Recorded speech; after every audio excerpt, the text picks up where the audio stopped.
നീല വെള്ള റേഷൻ കാർഡുകൾ മുൻഗണനാ വിഭാഗത്തിലേക്ക് മാറ്റാൻ ആഗ്രഹിക്കുന്ന കുടുംബങ്ങൾക്ക് അതിനായി ഇപ്പോൾ അപേക്ഷിക്കാം. പൊതുവിഭാഗം റേഷൻ കാർഡുകൾ മുൻഗണനാ വിഭാഗത്തിലേക്ക് മാറ്റുന്നതിനുള്ള അപേക്ഷ ഒക്ടോബർ 20 വരെയാണ് സമർപ്പിക്കാനാവുന്നത്. അക്ഷയ കേന്ദ്രം, സിവിൽ സപ്ലൈസ് വകുപ്പ് വെബ്സൈറ്റ് എന്നിവ വഴി അപേക്ഷ സമർപ്പിക്കാം.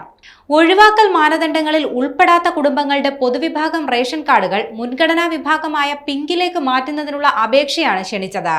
അർഹരായ പൊതുവിഭാഗം റേഷൻ കാർഡ് ഉടമകൾ ആവശ്യമായ രേഖകൾ സഹിതം അക്ഷയ കേന്ദ്രങ്ങൾ മുഖേനയോ സിവിൽ സപ്ലൈസ് വകുപ്പിന്റെ സിറ്റിസൺ പോർട്ടൽ മുഖേനയോ അപേക്ഷ സമർപ്പിക്കേണ്ടതാണ്.